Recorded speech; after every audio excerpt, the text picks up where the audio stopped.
Bienvenue dans Entre deux News sur les antennes de Reflet TV. Madame, Monsieur, bonsoir. Au menu ce soir, dans la première partie de l'émission, tentative d'extorsion de fonds sur un usager par des agents de la police. Et puis dans la deuxième partie, il sera question en tout cas des derniers cas de suicide à Abidjan. Et puis dans la dernière partie de cette émission, nous parlerons bien sûr de la lutte contre le désordre urbain dans les grands Abidjan, spécifiquement à celle de la commune de Cocody. Et donc, pour la première partie de l'émission, nos consultants, Sylvain Debaï et Eric Bayala, tous deux journalistes, analystes, bonsoir à vous et bienvenue dans cette émission. Bonsoir Sidik. Sidik, bonsoir. Alors, tout de suite, place à la première partie de l'émission.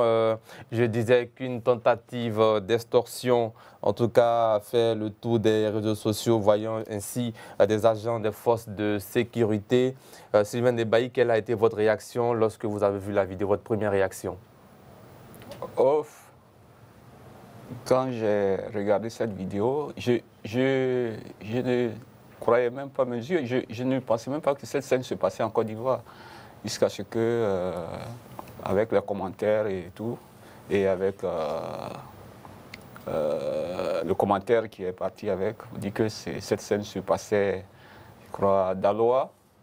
Bon, mais tout de suite on dirait que bon, c'est une action de raquette, comme on en voit souvent sur nos routes. Mais là,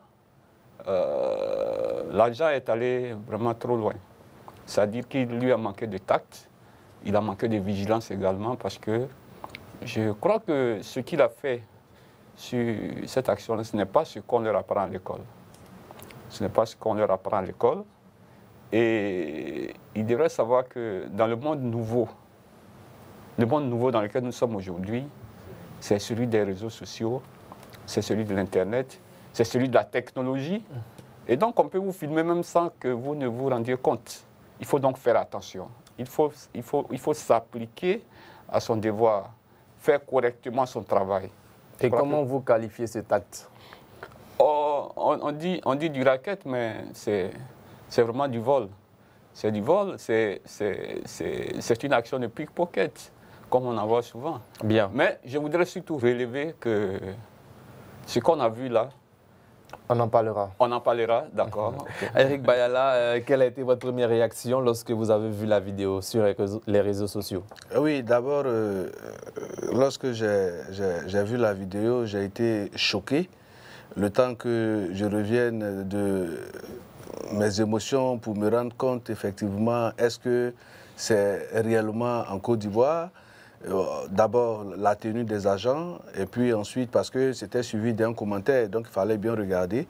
Et quand on a commencé à recouper les informations et qu'on a vu la note du commissaire du gouvernement, du procureur, du commissaire du gouvernement, on s'est bien rendu compte qu'effectivement c'était en Côte d'Ivoire, c'était des agents du groupement mobile d'intervention à poste à Daloa. Et j'avoue que c'est la honte pour tout citoyen d'un pays de voir que des agents qui sont en charge de la sécurité des personnes et des biens puissent agir de cette sorte. Et j'avoue véritablement que ça m'a choqué. Et comme vous avez dit que nous allons en parler, bon, on attend de vraiment creuser, mais franchement, c'était vilain à voir. Alors, le commissaire du gouvernement près le tribunal militaire d'Abidjan a réagi, comme vous l'avez si bien dit, en produisant un communiqué. Certains Ivoiriens déplorent qu'il n'y ait pas eu de réaction avant que la vidéo ne soit populaire sur les médias sociaux. Cela a été fait lorsque tout le monde en parlait. Qu'en dites-vous? Non, non, mais il ne faut pas que les gens prennent, c'est-à-dire ils fassent cette analyse-là, justement.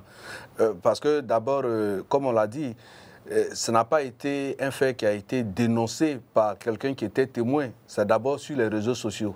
Il fallait d'abord vérifier la véracité, d'abord sur l'authenticité de la vidéo, s'assurer que les mises en cause sont des agents effectivement dans quelle unité de la police. Et une fois que cette étape franchie, en ce moment-là, le commissaire du gouvernement s'est auto-saisi de la question et a demandé aux différents responsables de ces agents-là de les mettre à la disposition du parquet militaire.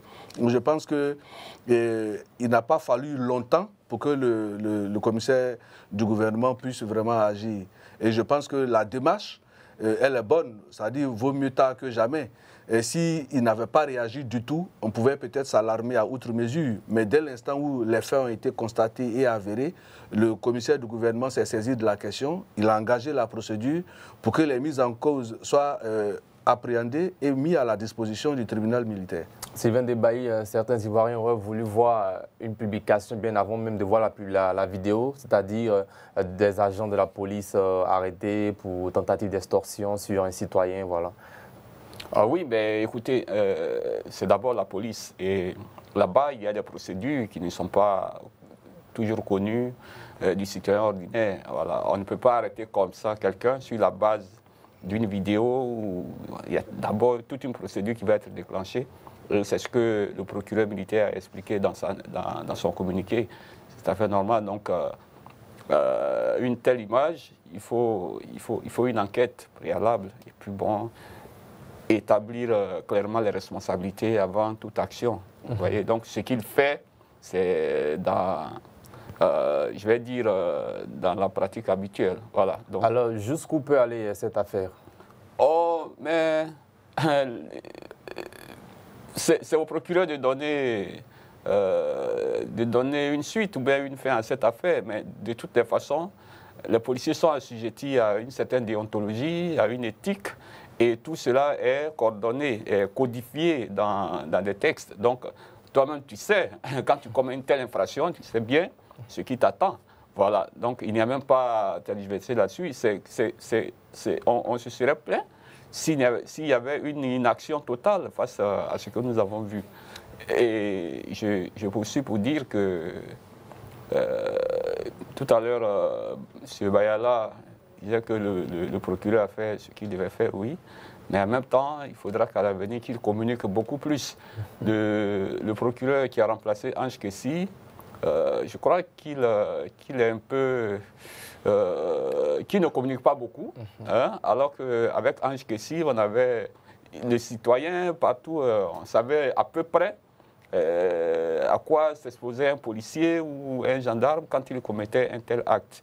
Parce qu'il communiquait beaucoup. Même les procès étaient médiatisés, souvent. Donc, il faut peut-être revenir à ça. Eric Bayala, depuis le départ à la retraite du commissaire du gouvernement Ange Kessi, on a l'impression que nos hommes en tenue n'ont plus peur de commettre certains délits. Le racket est malheureusement devenu une chose banale sur nos routes. Il ne se cache même pas, malgré toutes les sensibilisations.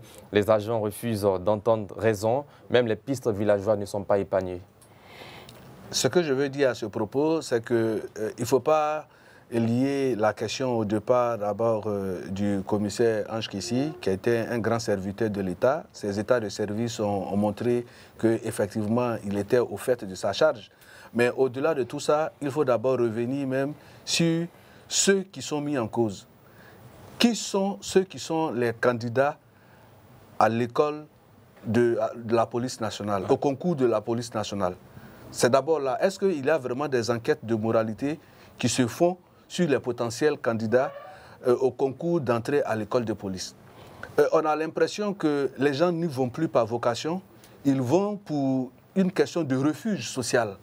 Pourtant, la mission de la police nationale, c'est de lutter contre la drogue, de lutter contre la grande criminalité financière, et qu'on appelle ça économique, lutter contre le terrorisme, constater les infractions, rechercher, arrêter les hors-la-loi et les mettre à la disposition de la justice, s'assurer de l'ordre public et de maîtriser les flux migratoires. Voici, entre autres, la mission de la police nationale, qui consiste à protéger les personnes et leurs biens. Mais quand vous n'êtes pas investi de cette charge morale vous-même en tant qu'individu, mais il est bien difficile pour vous de pouvoir être à la hauteur de la mission qu'on vous a assignée. Et ce sont ces genres de comportements, malheureusement, qu'on retrouve dans les unités de police et qui jettent le discrédit sur l'ensemble de cette institution. Il y a cette maxime africaine qui dit que c'est à cause d'un grain d'arachide qu'on rejette toute la bouchée. Mais vous voyez qu'un tel comportement ne participe pas à redorer l'image de la police nationale. La Côte d'Ivoire, avec tout ce que le président Alassane Ouattara a fait, l'image que la Côte d'Ivoire a donnée à travers cette CAN, imaginez-vous un seul instant cet élément que nous venons de voir qui va faire le tour en fait, j'allais dire d'Internet, du monde, où on voit des agents en tenue, c'est-à-dire investis par les populations, par le contribuable qui vous donne les tenues, qui vous donne tout pour assurer la sécurité. Et malheureusement, vous vous comportez d'une telle manière, je pense que c'est une honte. Donc, ce n'est pas une question de qui s'occupe, qui est le procureur militaire. Bien évidemment, quand il y a des responsabilités, quand il y a des fonctions qui sont occupées par X ou Y, chacun a sa manière de fonctionner. Mais le problème, il faut que ceux-mêmes, les agents même qui sont commis à assurer la sécurité des personnes et de leurs biens, doivent avoir cette conscience professionnelle de pouvoir travailler. Mais malheureusement, on retrouve dans les rangs de la police des jeunes gens, on ne sait pas quel a été leur passé. Pourquoi ils vont à la police? Comme je l'ai dit, ils vont parce qu'à la police, il est sûr d'avoir ce refuge social-là, il est sûr d'être à l'abri du besoin, mais il n'y va pas par vocation. Or, une institution comme la police participe vraiment au bon fonctionnement d'une république, d'une nation. C'est pour ça d'ailleurs que le thème de l'indépendance de cette année est en relation entre la jeunesse et l'armée pour pouvoir montrer l'exemple, cette parfaite cohabitation entre les populations, notamment la jeunesse et nos forces armées, parce qu'on peut être civil aujourd'hui étant jeune et intégrer l'armée demain. Et donc, c'est cette vision participative et de la mise en éveil des consciences juvéniles que le président de la République, son Excellence Alassane Ouattara, veut montrer à travers ce 64e qu'on appelle anniversaire de la fête de l'indépendance. Donc, en clair, vraiment, cela m'envoie désolé, mais ce n'est vraiment pas digne de notre police nationale. Il faut que tous ceux qui y vont se revêtent de cette conscience professionnelle pour donner une belle image de notre police nationale.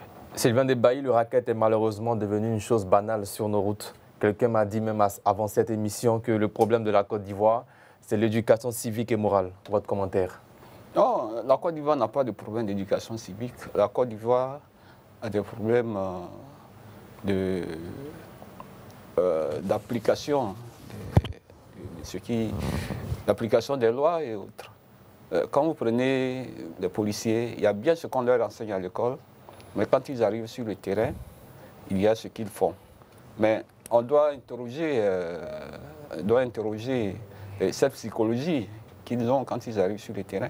Mais, ma foi, je pense que ça, c'est le résultat d'une certaine perception de la police. Quand on est au quartier, on dit, bon, moi, je veux être policier pour pouvoir racketter. Je veux être policier pour prendre l'argent sur la route. Ça, c'est l'image qu'on dégage de la police. Donc, quand on arrive à l'école de police, on a des cours d'éducation civique, on a des cours de déontologie, on a des cours de droit. Mais quand ils arrivent sur le terrain, ils appliquent eux-mêmes leurs propres cours. Et c'est le comportement auquel il faut mettre fin, parce que je pense que ce qu'on a vu là, c'est vraiment, et c'est ma conviction, c'est vraiment l'œuvre de quelques brebis galeuses. Et que notre police est bien formée, elle est bien éduquée à la protection des personnes et de leurs biens. Parce qu'il y a eu cette image que nous avons vue, mais il y a eu aussi une autre image de la police qu'on avait vue aussi à travers une vidéo. Une jeune fille policière qui avait été mais vraiment intimidée, hein, injuriée même à la limite, mais qui a résisté et qui a bien fait son travail, qui a fait son rapport. Le gars a dit, ben, je t'envoie. Elle a dit, bon, il faut y aller. Elle a fait ce rapport et qui a été reçu par le directeur général de la police. Pour le cas récent, il y en a beaucoup à Abidjan, sur les grandes voies, à Djamé, Cocody, Makori, partout. Oui, mais ça, ce n'est pas le fait des autorités, parce que ceux qui les mettent sur les routes, je pense qu'ils ne leur disent pas, allez-y, rackettez, puis envoyez-moi de l'argent. C'est un comportement qu'on n'explique plus, parce qu'on parle souvent de la grande corruption, mais il faut agir sur ces petits comportements de corruption, parce que c'est ce qui est visible.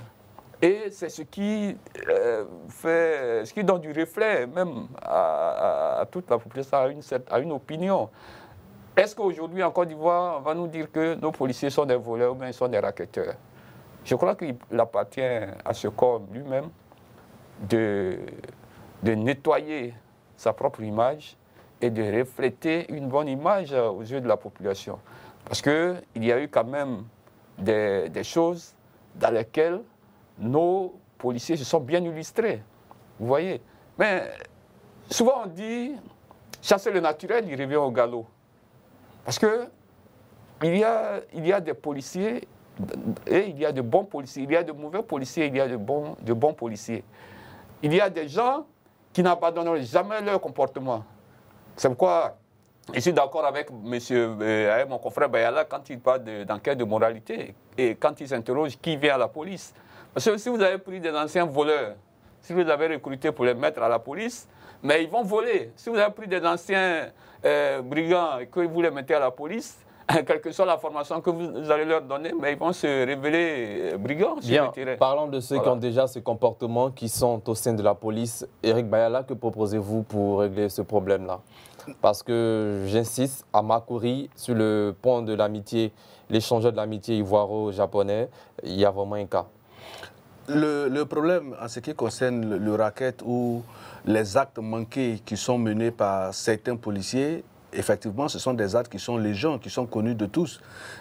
Chacun de nous, d'une manière ou d'une autre, a été face à une telle situation où certains policiers commis à la régulation de la sécurité ou bien pour faire les contrôles de routine n'ont pas pu faire leur travail comme cela se doit.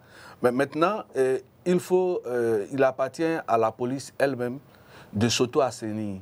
C'est-à-dire qu'il faut que chaque policier soit le policier de son, comment on appelle ça, de son collègue. Ouais. Parce que ils ont, à la police, à la gendarmerie ou dans l'armée, les gens évoluent par promotion. Et au sein de ces promotions-là, ils se jurent, j'allais dire, fidélité, amitié. Ils sont amenés dans la formation à rester ensemble, c'est-à-dire quand une personne parmi eux fait une erreur, on punit toute la promotion, bien toute l'unité. Donc ça a renforcé les liens entre eux. Et quand c'est comme ça, c'est difficile pour un de dénoncer le mauvais comportement de l'autre. Et eux-mêmes sont souvent victimes du comportement de leurs camarades. Regardez la vidéo que nous avons vue. Pendant que les deux agents étaient en train d'extorquer les fonds à ce touriste, vous avez vu l'autre policier était de l'autre côté de la voie en train de faire son travail. Mais n'eût été cette vidéo, jamais ils ne seraient allés les dénoncer parce que ça fait partie des principes sacro-saints de leur formation. Et donc pour pouvoir vraiment enlever, extirper les brebis galeuses, il appartient aux chefs de service, aux chefs des unités d'avoir vraiment le regard sur leurs agents. Il ne suffit pas de poster les agents dans les différents endroits et puis aller s'asseoir au bureau. Il faut que de temps en temps, le patron ou le chef de service puisse même faire la ronde de loin pour observer le comportement de ses agents. Merci Eric Bayala. Dernière question, Sylvain Debailly. Est-ce que le salaire, selon les salaires des policiers, n'est pas un facteur qui favorise ce type d'action? Moi, j'ai parlé de comportement. J'ai dit tout à l'heure, chasser le naturel et revient au galop. On va se demander quel salaire il faut donner aux policiers ou tout autre agent de sécurité pour ne pas qu'il les raquette. Ce salaire-là, quand on l'aura trouvé, bon, on va apprécier. Mais vous allez donner aujourd'hui des millions de francs CFA par mois à un agent. S'il a ce comportement qui est ancré en lui, il ne cessera jamais de raquetter. Et puis en termes de traitement, ben, je pense que... Ils sont bien traités. Il n'y a pas de traitement qui... C'est une question de conscience. Professionnel. Regardez le salaire des policiers en Côte d'Ivoire, comparativement à l'UEMOA, ils sont les mieux traités. Le salaire a évolué, mais les mêmes comportements demeurent. Ils doivent savoir que ailleurs, le policier est le premier ambassadeur du pays. Merci Sylvain Debailly. C'est malheureusement la fin de la première partie de cette émission. Nous avions parlé d'une vidéo qui circule sur les médias sociaux présentant des agents des forces de l'ordre s'adonnant visiblement à une scène d'atteinte au bien sur un usager, pour ne pas dire une tentative d'extorsion de fonds sur un usager. Mesdames, Messieurs, c'est la fin de la première partie. Nous allons marquer une courte pause et on revient juste après. Chers téléspectateurs de Entre deux News, nous sommes de retour en plateau. Durant la pub, nous avons été rejoints par Aouman Lakpa Gaël, analyste sociopolitique. Bonsoir et bienvenue. Bonsoir. Alors avec vous dans la deuxième et troisième partie, mais place d'abord à la deuxième partie de l'émission. Dans la soirée d'hier mardi, des lanceurs d'alerte et plusieurs médias ont annoncé qu'une dame serait jetée dans la lagune ébriée à partir du pont de Gaulle, le pont général de Gaulle. Finalement, où allons-nous? La question est bien posée. Je voudrais d'abord dire bonsoir aux téléspectateurs de Reflet TV et merci à vous pour le fait d'aborder ce sujet qui est vraiment un sujet très important aujourd'hui pour notre société. C'est nous que vous remercions. Alors, on va dresser le cadre. Depuis un certain moment, disons-le, on a remarqué en Côte d'Ivoire cette affaire de suicide devient à la limite comme une mode. Ça devient comme un effet de mode, ça se présente comme un fléau et en ce moment-là, il faut dire qu'il y a problème. Il y a problème et si vous me le permettez, je veux qu'on parte d'une analyse vraiment un peu scientifique qui s'appuie sur des chiffres et puis on va aller vers les causes et puis faire des c'est possible, mais un peu rapidement pour question de temps. Nous n'avons pas assez de temps pour donc, cette partie. Si je suis fidèle aux chiffres que j'ai, selon une étude menée par l'unité de médecine du service d'anatomopathologie du CHU de Treichville, la Côte d'Ivoire enregistre le troisième taux le plus élevé de suicide en Afrique sur une période de 8 ans, c'est-à-dire à partir du 1er janvier 2013 au 31 décembre 2020. Le mode de suicide en général, selon ce rapport-là, c'était la pendaison. Et puis, en 2024, ces statistiques sont bien probablement plus hautes. Avec ce qu'on voit, on enregistre ces derniers temps, déjà dans le mois simplement de juillet 2024, on avait déjà le 9 juillet un commandant de la gendarmerie qui s'est jeté du pont et qui s'est suicidé. Le 23 juillet du même mois, un individu s'est jeté aussi. Bon, on n'a pas eu le retour s'il a été sauvé ou s'il s'est noyé. Le 28 juillet, un homme a tenté de se suicider, mais il avait été repris par certaines populations qui étaient là, donc il a été empêché. Et le 30 juillet, c'est-à-dire hier, dans la matinée, un autre individu a tenté de se suicider quand le soir, une femme a réussi finalement, elle à son tour, à se suicider. C'est dit que le mal, il est profond.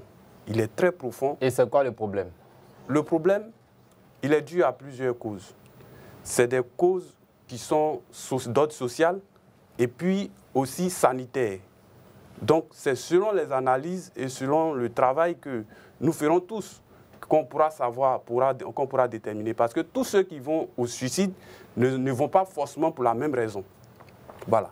Donc, dans un premier temps, je vais m'arrêter là. Alors, Eric Bayala, d'aucuns parlent du fait qu'il y ait beaucoup de désespoir et de sentiments d'impuissance qui ne sont d'ailleurs pas pris en compte ni en charge. Par qui? Les Ivoiriens, on voit des déguerpissements partout, un peu partout. Non, il ne faut pas lier. C'est un fait parmi tant d'autres. Oui, mais il ne faut pas lier les suicides au fait du déguerpissement. Parce que, comme monsieur. La cherté de la vie, c'est un fait parmi tant d'autres. Il y a la cherté de la vie, il y a bien d'autres phénomènes qui. La cherté de la vie est un principe qui est aussi vieux que le monde. Parce que tout est une question de bourse. Et aujourd'hui, il ne faut pas lier ces suicides-là au fait qu'il y a la cherté de la vie, au fait qu'il y a les déguerpissements. Les déguerpissements en Côte d'Ivoire n'ont pas commencé seulement qu'à partir du mois de l'année 2024, bien avant ça. Et sur plusieurs régimes, il y a eu des suicides. Le problème du suicide, c'est se suicider, c'est se donner la mort volontairement. C'est un problème social. Et il faut que, pour des raisons de cas de suicide, ça se renvoie à d'abord l'individu lui-même.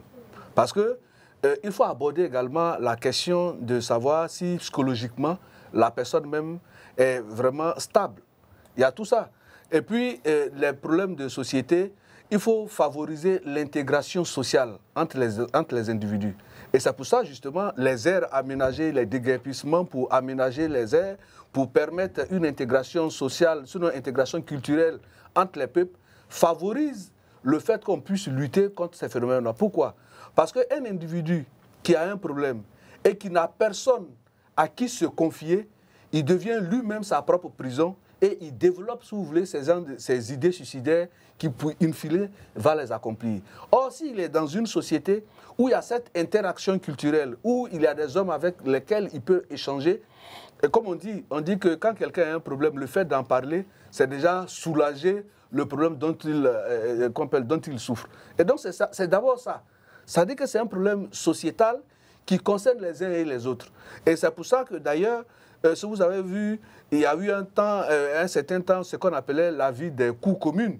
Il y avait vraiment l'ambiance, il y avait la cohabitation qui était certainement un peu difficile, mais quand c'est bien mené, les gens se retrouvaient entre eux. Mais aujourd'hui, du fait du développement, nous avons commencé à laisser ces valeurs de communautarisme pour se retrouver dans l'individualisme où chacun a ses problèmes, chacun sort, on ne dit plus bonjour aux voisins, on nourrit de faux sentiments, on nourrit de mauvaises idées, et après, quand on n'a personne pour extérioriser ce qui nous pèse là-dessus, bon, finalement, on pense que se suicider, se donner la mort est une raison. Gaël Lakba, est-ce que des phénomènes tels que les déguerpissements, la cherté de la vie peuvent impacter un individu jusqu'à aller se suicider, hein? Bien sûr, au contraire de... Suicider, pardon. Au contraire de M. Bayala, je dirais que ce sont des éléments qui entrent en ligne de compte. On ne va pas les rejeter du revers de la main. Je l'ai dit tout à l'heure, ces causes-là sont d'ordre social. Et puis aussi, comment on appelle, mental, c'est-à-dire sanitaire. Voilà. Et les causes, je vais essayer d'en citer quelques-unes. Il y a la précarité financière. Ça, on ne peut pas s'en cacher. Il y a le chômage et puis beaucoup d'inégalités dans la société. Il y a le stress permanent, il y a les troubles mentaux et puis le manque de services de santé aussi. De ce point de vue-là, ce n'est pas tellement développé dans notre pays. Parce que quand quelqu'un commence à divaguer, souvent il y en a qui parlent seuls, qui ne se retrouvent pas, qui sont tout le temps sous le stress, il faut pouvoir les conduire vers des centres spécialisés pour pouvoir les rattraper. Mais souvent chez nous, qu'est-ce qui se passe? Quand ça commence comme ça, on dit « ah, il est fou, c'est fini, on le laisse », il est à la limite même stigmatisé. Donc la personne se retrouve seule. Si ce n'est pas bien suivi, la mort peut s'en suivre. Et puis, il y a un élément qui est un peu inquiétant pour ma part. C'est quoi cet élément? Le silence de nos autorités. Ce n'est pas aujourd'hui que ça a commencé, cette Mais affaire. qu'attendez-vous des autorités ivoiriennes? Non, qu'elles prennent d'abord, premièrement, leurs responsabilités. Parce qu'aujourd'hui, il y a beaucoup de solutions qu'on va citer. Mais ces autorités-là, pourquoi je viens sur le silence? C'est un fait aujourd'hui.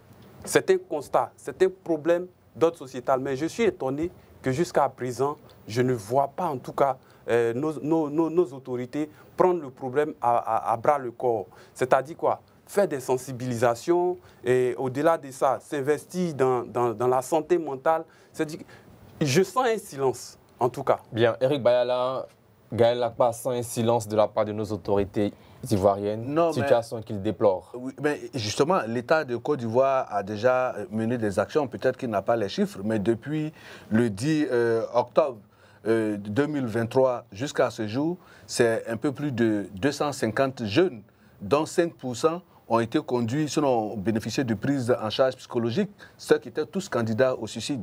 Cela se fait. Mais je suis d'accord quand je dis qu'il faut investir dans, si vous voulez, la santé psychiatrique.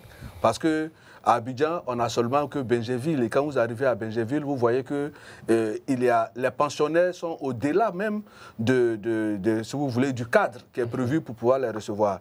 Et puis, à l'époque, j'ai diligenté, comment on appelle ça, une enquête pour voir comment est-ce que les pensionnaires étaient traités.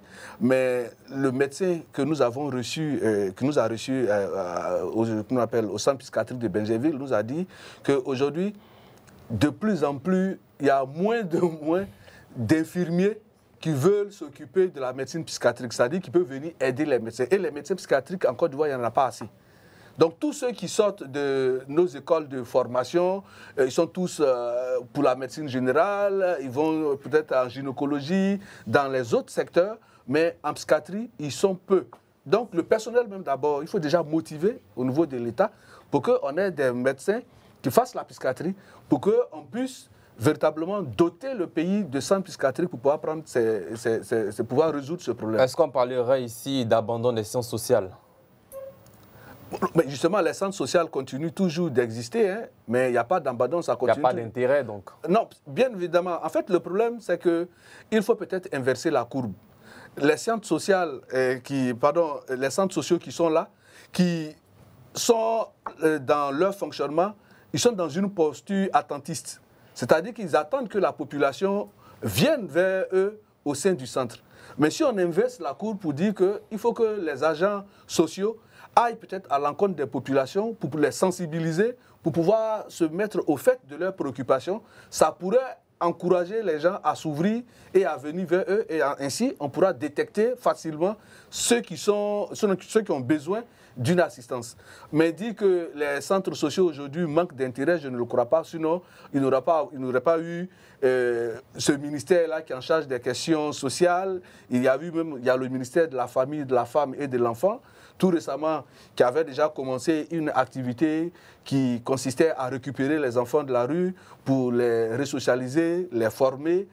Tout ça, ça participe à cela. Parce que quand quelqu'un il n'a plus de recours ou bien il pense qu'il est abandonné, il pense que ça n'est fini pour lui et que tout le monde est contre lui et qu'il n'a personne pour l'assister, il est candidat facilement au suicide.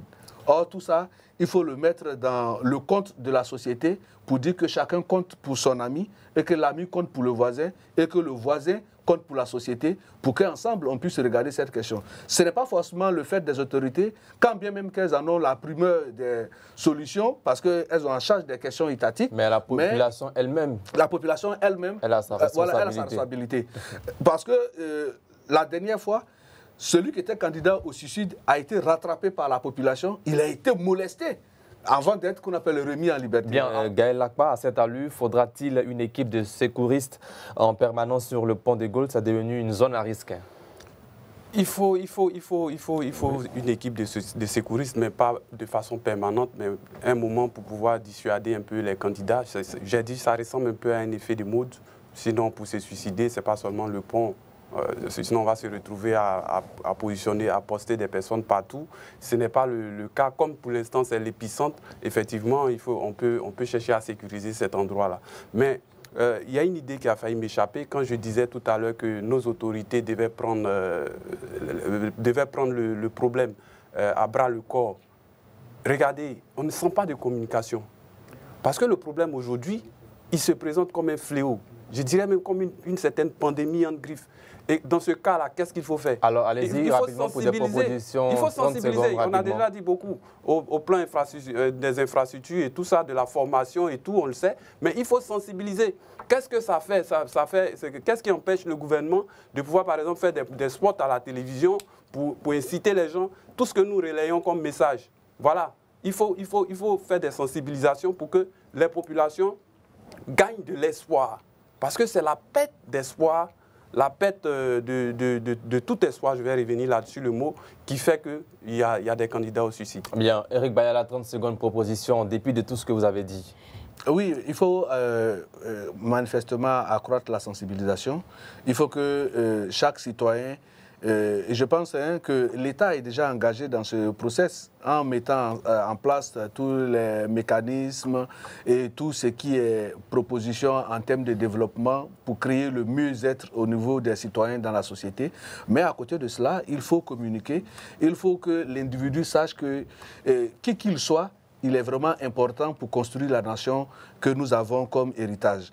Et chacun doit pouvoir se dire qu'il n'est jamais trop tard pour pouvoir s'affranchir socialement. C'est une question de temps, parce que là où on pense qu'on a perdu tout espoir, c'est là qu'il faut avoir la capacité de la résilience pour pouvoir se réinventer. Merci Eric Bayala. Il n'est jamais aussi trop tard pour sensibiliser la population. Nous restons ouverts pour la sensibilisation et vous accompagner, chères autorités. Alors, place maintenant à la troisième et dernière partie de cette émission. Après Abobo, Anyama, Plateau et Adjamé, la brigade spéciale de lutte contre le désordre urbain a mis le cap hier sur la commune de Cocody. Gaël Lakpa, êtes-vous satisfait après le passage de la brigade dans la commune? Satisfait, si je le dis ainsi, non. Je ne serai pas dans mon rôle d'analyste. Ce n'est pas mon rôle que d'être satisfait. C'est une question, fermée. Voilà. Donc, je dirais, je vais aller... Vous n'êtes pas satisfait? Bon, Oui, je ne suis pas satisfait. Pourquoi? Il faut que je le dise. Parce que je me demande toujours si on tient compte des populations, si on tient compte de ces personnes-là qui sortent de chez elles le matin parce qu'elles n'ont pas un certain confort en tant que fonctionnaire ou bien agent du privé, mais qui viennent se débrouiller. Mais qu'est-ce que voilà. vous avez vu et qui vous interpelle? Hier, personnellement, j'ai vu la brigade chargée du désordre lutte contre le désordre urbain. Vraiment, près de 200 agents ensemble en train de mener une opération. Je les ai vus entre la Riviera 2 jusqu'à presque Benjerville. Sur tout le long, tout ce qu'on trouve, on dégage. Tout ce qu'on trouve, on dégage. Je ne suis pas, c'est pour ça que tout à l'heure j'avais du mal à répondre à la question fermée. Mon argumentaire n'est pas que je sois contre l'action, mais je dis que c'est la manière et les mesures d'accompagnement. Vous voyez, nous sommes un pays aujourd'hui qui se veut, on va vers le développement, qui se veut un pays développé, qui ressemble aux autres civilisations occidentales. Mais dans ces pays-là, quand on ne voit pas des personnes se débrouiller comme ça dans les rues et tout, c'est parce que des mesures ont été prises en amont pour que les gens soient à l'abri du besoin. Je vais vous parler d'un truc par exemple. En France, on va vous parler de RSA, ce qu'on appelle le revenu de solidarité active. Donc c'est une aide financière pour les personnes sans ressources. Ça existe. Il y a aussi la prime d'activité. Donc c'est un complément de revenu. Comme on appelle, aux travailleurs à faible revenu. On est tous d'accord que la Côte d'Ivoire n'est pas la France, on n'a pas la même puissance financière. Je suis d'accord avec ce on va aller plus rapidement. Une aide, il y a aussi les aides personnalisées au logement par rapport à tout ce qu'on a. Vous êtes en train de dire qu'on n'est pas la France. Effectivement, je dis la même chose, mais on veut ressembler à la France. Et quand on veut ressembler à la France, ou bien à la Grande-Bretagne, ou bien aux États-Unis, ce qu'on voit là-bas, qu'on veut copier ici, il faut qu'on s'arrange à ce que les mécanismes soient mis en place. Toutes ces populations qu'on ramène aujourd'hui, des personnes qui dépensent 500 000, 600 000, 700 000, voire 1 million, qui ne sont aidées par personne, qui viennent monter un petit business pour pouvoir, ne serait-ce que aller loin de la précarité. Un matin, on vient, on les dégage, on ne fait rien derrière. De vous à moi, nous sommes des hommes. Il faut qu'on puisse le décrire. Alors, Eric Bayala, vous êtes passé par la commune de Cocody. Comment est-ce que vous appréciez l'action menée par le district d'Abidjan hier dans la commune? Moi, personnellement, je n'ai pas emprunté, si vous voulez, l'itinéraire où la brigade est passée, mais j'ai pu voir un peu partout. J'ai vu qu'il y a l'action de déguerpissement, de mettre un peu d'ordre aux abords des artères sur les voies publiques, tout et tout. Mais avant de poursuivre, je voulais rappeler que malgré toutes les mesures d'accompagnement qu'il a citées, en France, il y a des SDF. Il y a des gens qui dorment dans les rues en France, quand bien même que c'est une grande puissance. Il y a des cas qui échappent au contrôle de l'État français. Et donc, ici, quand vous voulez monter une activité, on ne se lève pas parce que j'ai pu avoir peut-être un peu d'argent, je vais monter une activité, je sors une table, je me mets au bord de la route et je me mets à vendre.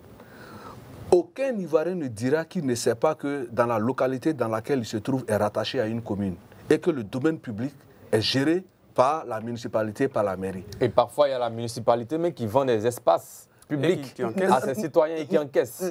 J'en arrive. C'est ce qu'on appelle l'occupation du domaine public là. C'est ce qu'on appelle les ODP, où la mairie elle-même vous concède une partie du domaine public pour mener vos activités.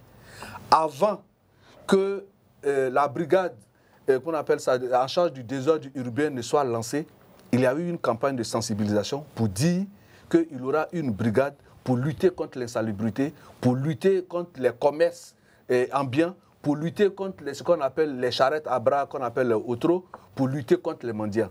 Il y a eu une campagne là-dessus. Et ces unités-là, qui sont 6 sections de 295 agents municipaux issus de la police municipale d'Abidjan, d'Anyama, de Benjerville et de Songon, tout le monde savait qu'à date, cette brigade-là allait commencer à pouvoir vraiment rentrer en action. Mais ceux qui savent qu'ils sont sur le domaine public, mais ils n'ont rien fait. Chacun a attendu pour qu'on vienne, pour qu'ils se mettent dans une position de victime pour dire oui, c'est ça que j'avais comme activité. Mais pendant ce temps, la sensibilisation est déjà passée, il était question... Parce qu'en fait, le problème, c'est quoi? On ne veut pas aspirer au développement, comme on dit, de façon triviale. On ne peut pas faire des omelettes sans casser des œufs. Nous-mêmes, nous avons des activités, un pressing qui est parti, on a été victime de cela. Mais en même temps, c'est l'interpellation citoyenne qui commande que nous avons une posture qui voudrait qu'on puisse accompagner l'État dans son action. Parce qu'en même temps qu'on recherche le mieux-être et le bien-être dans un cadre sain et assaini, on refuse de faire une concession à travers le comportement. Aujourd'hui, cette brigade-là, on voudrait qu'à date, ce soit les populations elles-mêmes qui se l'approprient dans leur comportement pour dire que désormais, on ne jette plus des ordures qu'on appelle dans la rue ou dans les caniveaux. On ne fait plus, on ne doit pas se soulager à l'air libre et que le domaine public n'est pas fait pour mettre des étalages pour que nous-mêmes, nous soignions notre comportement. En fait, voici l'objectif recherché. Mais êtes-vous d'avis avec ces Ivoiriens qui souhaiteraient qu'il y ait au moins des mesures d'accompagnement? Les mesures d'accompagnement, si l'État peut accompagner, mais ce sera tout ce que nous souhaitons. Mais en même temps, quand vous regardez l'étendue de tous ces petits commerces illicites et ces commerces qui sont, en fait, je veux dire, qui sont installés de façon illégale sur le domaine public, si l'État doit pouvoir intéresser les gens, je pense que ça ne sera pas facile. Mais c'est pour cela, justement, il y a les filets sociaux qui ont été institués par l'État de Côte d'Ivoire. C'est combien les filets sociaux? La dernière fois, on en avait débattu, vous avez vu les chiffres. Les filets sociaux varient. Le plus petit montant, c'est de 36 000 francs à plus. Et le plus gros montant? En fait, vous avez le même montant sur un an. Donc, ça veut dire que chaque mois, l'État vous accompagne.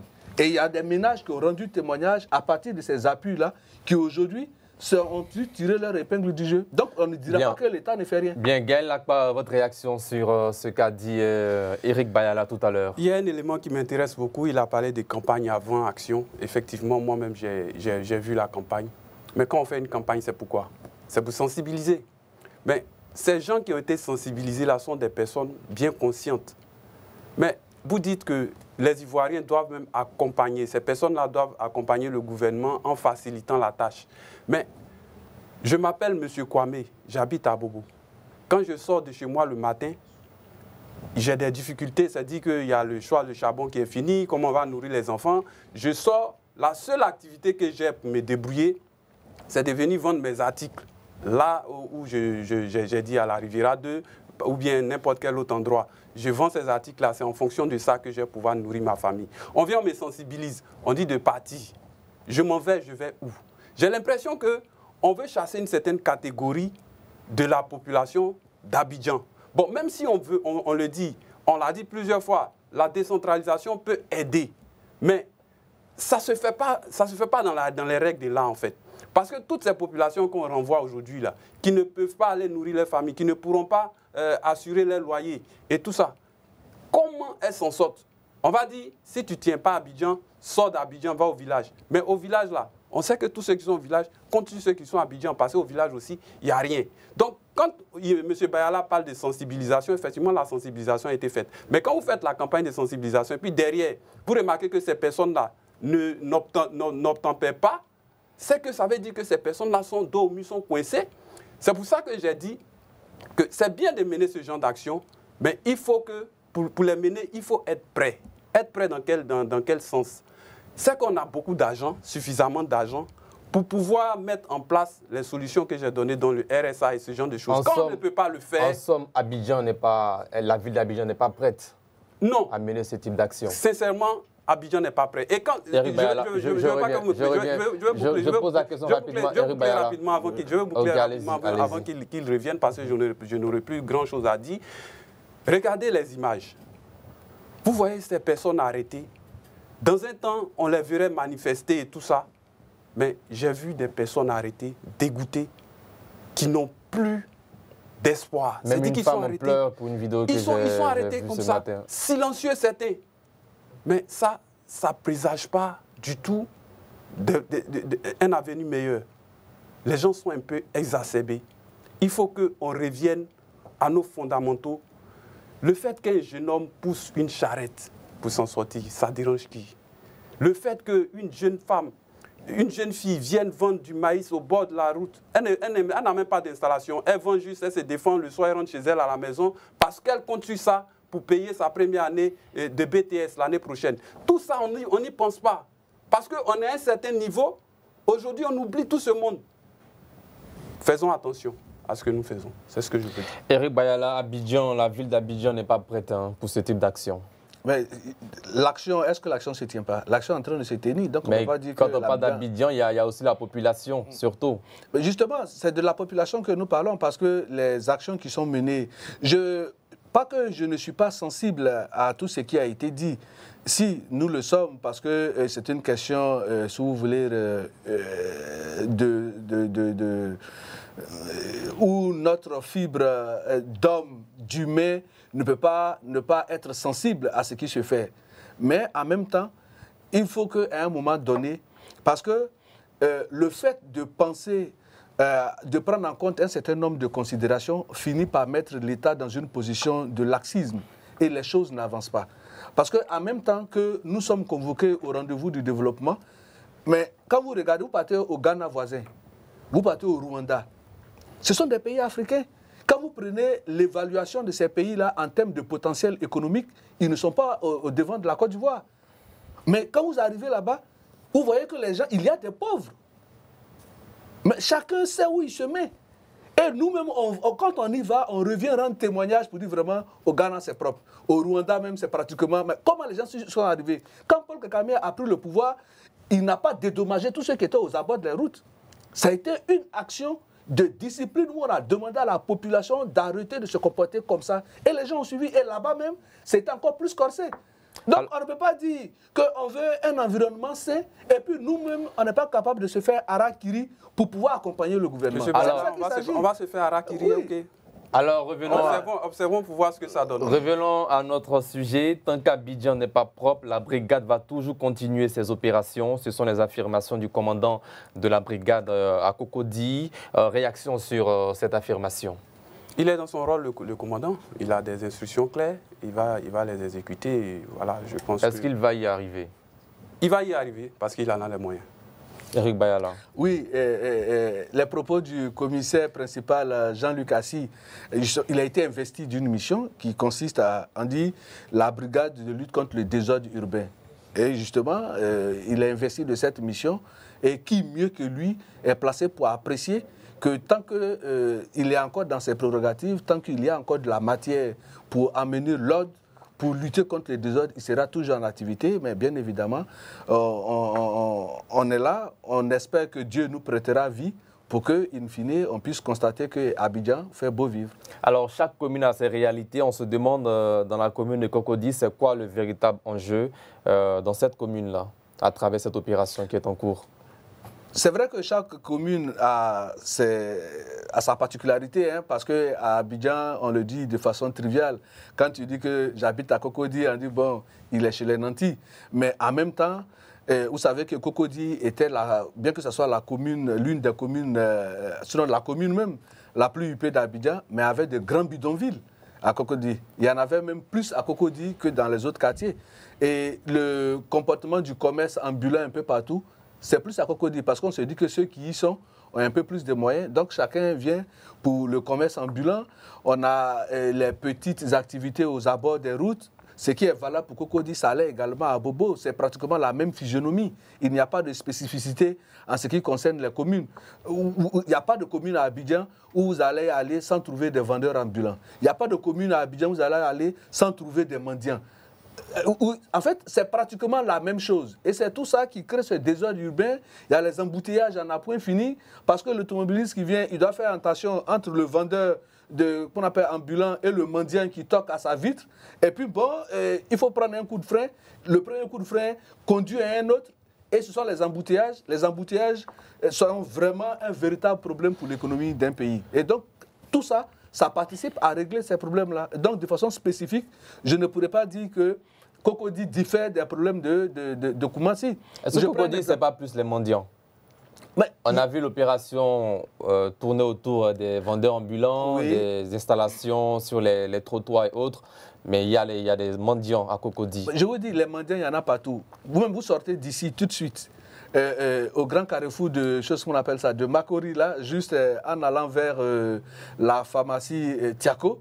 Mais là, sous le pont, là, vous n'avez seulement que des mendiants. Parce qu'on n'a pas vu d'opération contre les mendiants à Cocody. Il y a même un carrefour baptisé Carrefour mendiant aux deux plateaux. Mais justement, le problème, c'est quoi? C'est-à-dire qu'on dit qu'on lutte contre, je ne connais vraiment pas le mode opératoire du commissaire Jean-Luc Assy, mais une chose est sûre, lui-même il a dit, comme vous venez de l'indiquer dans ses propos, tant qu'il y aura le désordre, il sera toujours mis en mission. Mais en même temps, je pense que la première des opérations de la brigade de lutte contre le désordre urbain était d'abord de dégager les grandes artères, les grandes voies. C'est ce qui a été fait. Ensuite, ils vont s'attaquer aux mendiants.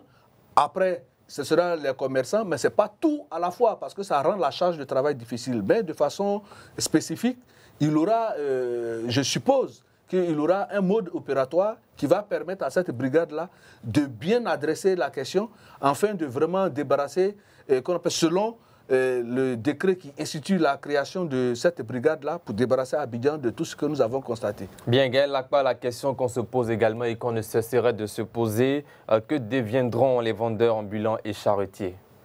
J'ai abordé cela presque dans mon avant-dernière intervention. Est-ce que vous avez des propositions? Les propositions, par exemple pour les charretiers, ce qu'on appelle communément brouettes et autres, je pense qu'en fait, comme on parle de beauté, c'est une question d'esthétique. Est-ce qu'il ne faut pas étudier cela de sorte à pouvoir proposer du matériel un peu plus esthétique qui puisse amener ces jeunes-là à toujours pouvoir exercer? Parce qu'en réalité, c'est comme on appelle, auto-brouette, quand on voit, on ne sait pas l'utilité. Mais c'est vraiment très utile pour nos femmes qui vont au marché. Quand elles sont dans le marché là-bas, comment prendre la marchandise jusqu'à venir sur les grandes voies? On en a besoin quelque part. Ce n'est pas d'interdit, mais on peut revoir. Voilà. Et pour les vendeurs ambulants aussi. Bon, ça c'est une autre question. C'est dit que le problème il se situe à plusieurs niveaux. Les mendiants, les vendeurs ambulants. Pour chaque, comment on appelle, pour chaque catégorie, il faut des solutions bien appropriées. Moi, c'est ce que je dis. Je dis que je ne suis pas contre. Je vais le répéter. La plupart des Ivoiriens ne sont pas contre le fait que Abidjan soit joli à voir. Mais seulement, il faut accompagner tout ce que nous faisons. Voilà. Bien, Eric Bayala, dernière question. C'est bien ce qu'on fait également à Abidjan. On a vu des actions par le passé, mais on se demande est-ce que l'action va se poursuivre afin qu'Abidjan puisse ressembler à ce que rêvent nos autorités? Oui, ça c'est déjà une volonté politique manifeste. Par le passé, on a vu les actions avec la ministre Anouloto. Oui, c'est toujours poursuivi. Aujourd'hui, ce que Madame la ministre d'État, en fait, ministre hier avait commencé, ça se poursuit aujourd'hui à travers tout ce qui se fait. Seulement que ça a été un peu plus déchargé, qu'on a confié maintenant au gouvernorat d'Abidjan, mais ça a été toujours poursuivi parce que l'État travaille à ce que Abidjan soit vraiment une belle capitale, la capitale où il fait beau vivre. Peut-être que vous n'avez pas eu, vous ne me le direz pas le contraire, mais quand il y a eu la CAN à Abidjan, chacun de nous a vu le témoignage, l'écho, et tout le monde en avait été fier. Mais bien avant la CAN, il y a eu des opérations de déguerpissement sur les grandes voies. Et quand on a reçu plus de 2 millions de touristes, quand ils sont arrivés sur les réseaux sociaux, partout, tous les pays qui en parlaient, on a dit que la Côte d'Ivoire, c'était vraiment l'une des plus belles capitales d'Afrique. À ce niveau-là, moins nantis que nantis, pauvres ou riches, tout le monde était content et fier d'être ivoirien. C'est parce qu'il y a un travail qui a été fait. Et c'est ce travail-là qui doit se poursuivre pour que Abidjan continue de fleurir et continue de revêtir, si vous voulez, sa belle robe de soirée. Et c'est à cela que l'État veut arriver pour que, aujourd'hui, là, dans le Conseil des Nations, Abidjan, qui a déjà impulsé, si vous voulez, son axe de développement, ne peut pas rester encore en arrière, mais qu'on puisse continuer. Parce qu'une fois que le gouvernement relâche, vous allez comprendre que nous allons revenir en arrière. Et c'est dommage. Je vous invite à aller dans les autres capitales et vous allez voir qu'Abidjan continue d'être belle parce qu'il y a des actions vigoureuses qui sont menées. Voilà, allez-y, 10 secondes rapidement. Abidjan peut ressembler à Paris, mais Abidjan n'est pas forcément Paris. Il y a un élément qu'on oublie, c'est que nous sommes africains à la base et nous avons notre originalité. Notre culture. Notre culture. Merci. Voilà, madame, monsieur, c'est malheureusement la fin des 3 sujets de cette émission. Gardez surtout courage. Il ne faut pas désespérer. Au bout de l'effort, il y a de l'espoir. Nous aussi, on garde espoir à travers les cartons rouges. On espère du changement.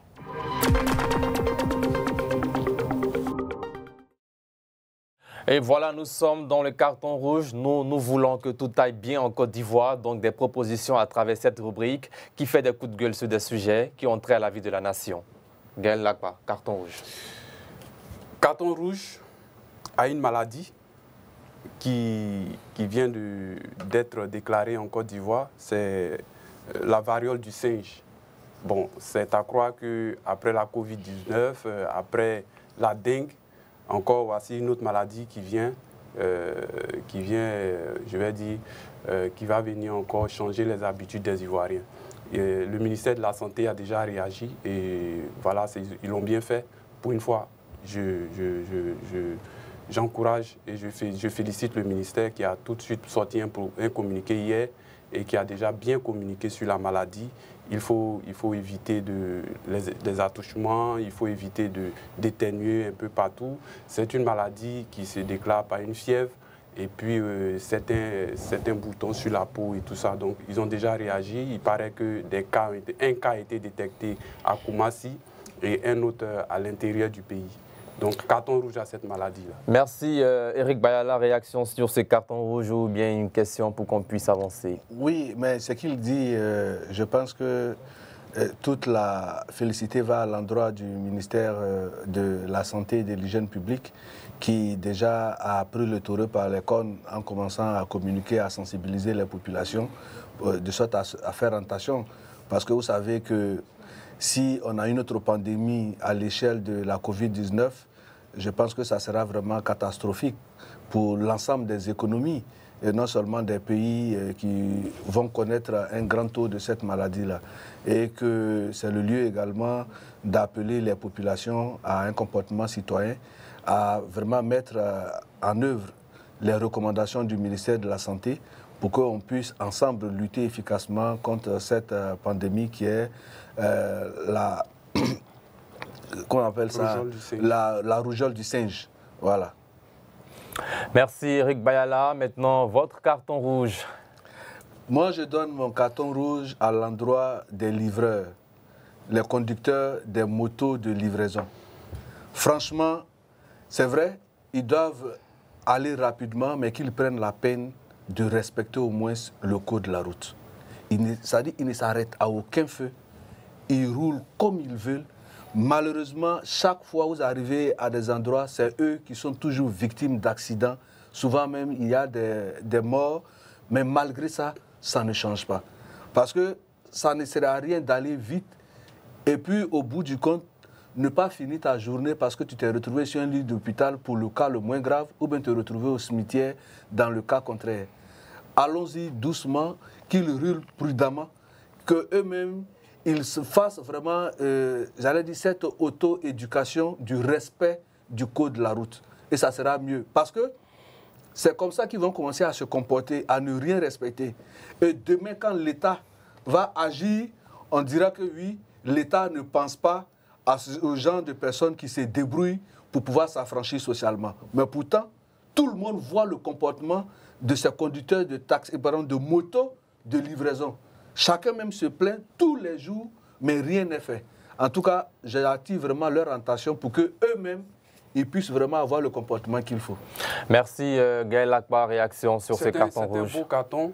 Je félicite M. Bayala pour ce carton parce que c'est aussi un fait.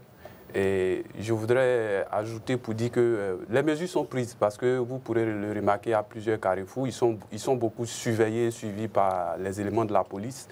Et malheureusement, le problème, c'est que ces livreurs-là ne connaissent pas le code de la route. Voilà, madame, monsieur, c'est la fin du carton rouge. Grosse coïncidence aujourd'hui. votre carton rouge était le chiffre du jour. Donc, en séance tenante, on a changé le chiffre du jour. Nous tenons à confirmer également que 2 cas de variole du singe en Côte d'Ivoire notifiés par le ministère de la Santé à l'Organisation mondiale de la santé. Ces cas ont été enregistrés hier dans les districts de Tabou, Koumassi, selon une note publiée le 30 juillet. La variole du singe, aussi connue sous le nom de monkeypox, est une maladie infectieuse virale qui se transmet par contact avec le sang ou les fluides corporels des personnes ou des animaux infectés. Donc attention à vous. Place maintenant au chiffre du jour.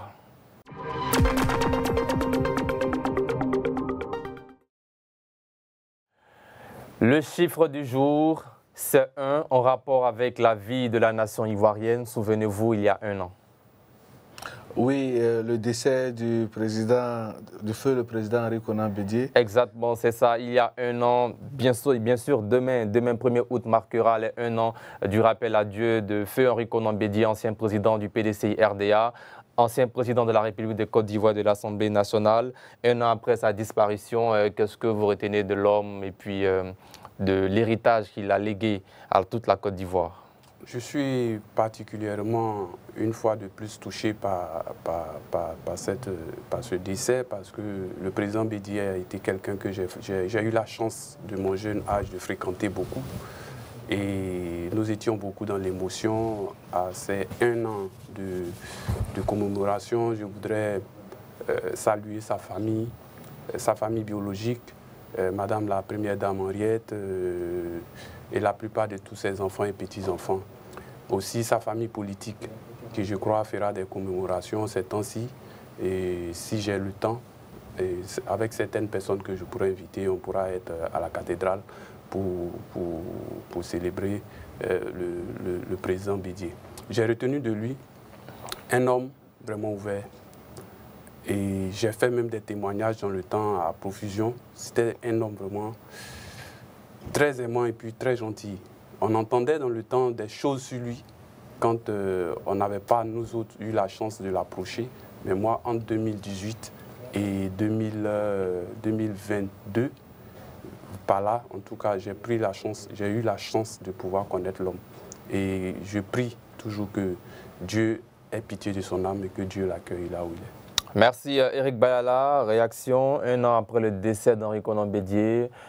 Qu'est-ce que vous retenez de l'homme toujours qui reste à jamais gravé dans les mémoires des Ivoiriens? Oui, le président Henri Konan Bédié a été un grand homme d'État.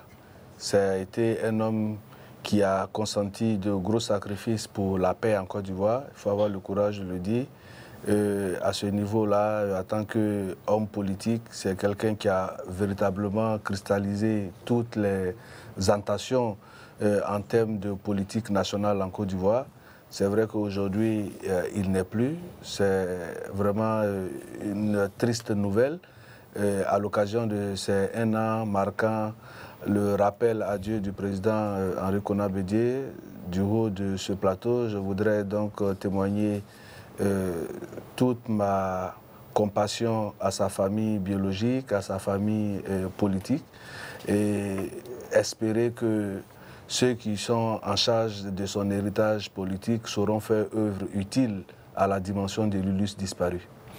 Voilà, mesdames, messieurs, c'est malheureusement la fin de cette émission. Nous vous donnons rendez-vous demain pour le dernier numéro de la semaine. L'un des sujets sera bien sûr les 1 an du rappel à Dieu de feu Henri Konan Bédié, ancien président du PDCI RDA. D'ici là, portez-vous bien. Rendez-vous demain à partir de 20h15. Et n'oubliez pas, pour participer à cette émission, envoyez juste un mail à rédaction@reflet.tv ou sur notre page Facebook. Bonsoir.